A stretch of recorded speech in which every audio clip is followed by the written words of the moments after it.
He's very fundamental. He does a lot of the same things really well. But David Picasso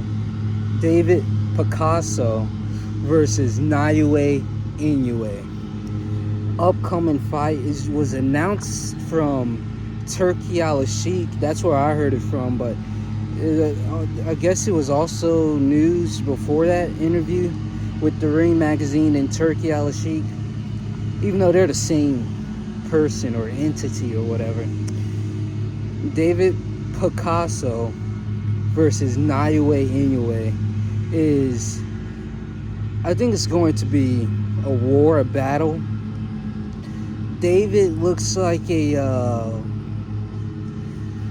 I hate to say it because I've been saying it so much, he looks like a volume puncher. He throws a lot of punches and he kind of relies on that. It doesn't look like he necessarily has that one punch knockout like Gervonta Tank Davis power. It looks like he relies on a momentum of punches coming at you back to back to back. And I mean, it's going to make for an exciting fight, but is that going to beat Inoue? Now, I see that his height, there's a height advantage. He's a pretty tall fighter for 122, and he also has much longer arms than Inoue. But I don't see necessarily anything that's going to give him a winning advantage over Naoya Inoue. Like his attributes is all things that's going to make for an exciting fight. Like, as fans, we're going to enjoy this matchup. But for David himself, is he going to enjoy this fight if he's getting beat up the entire time? And I explain further. There is no there's no uniqueness in his defense. It's very basic. He stands in front of you, first of all. It seems like he's just going to rely on his high guard to sort of take all the punches or block all the punches, deflect them. And then he stays still in front of you looking to throw his uppercuts, his hooks. I don't think that's the right type of strategy for Inoue. Now, Inoue has been dropped twice. In Picasso, with his punching volume, he could land that lucky shot, or where Inoue overextends and he catches him with like a straight punch or something. But from what I'm seeing, I don't think that Picasso has a chance.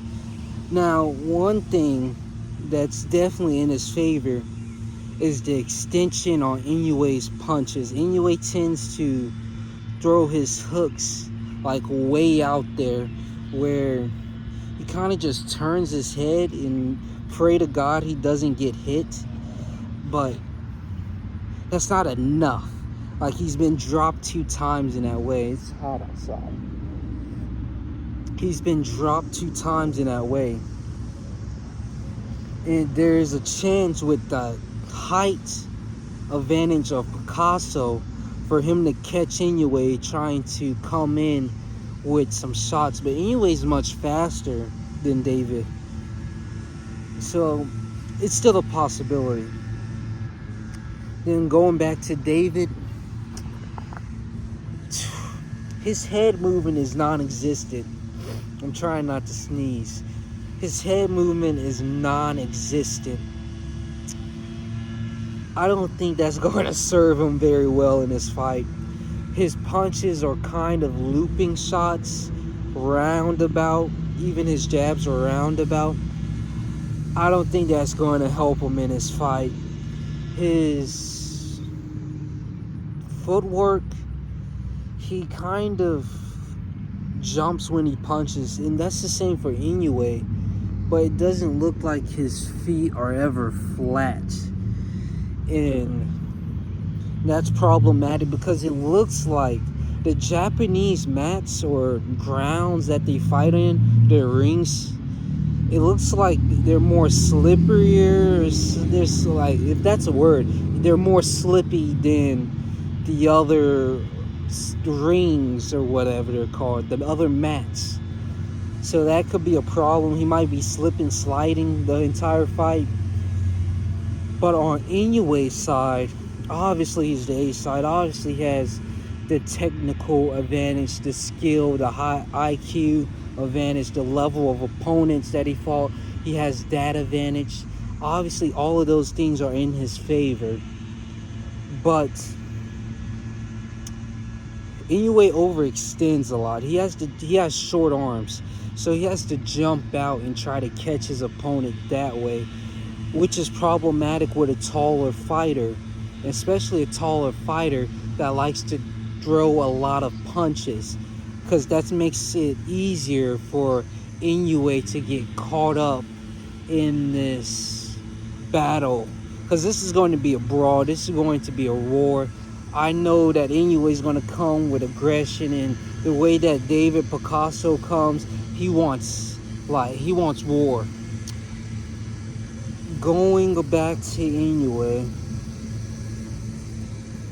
there's a high chance he gets dropped this fight. And I know David isn't fighting on the level of Inoue, but just the volume of punches, and David has power.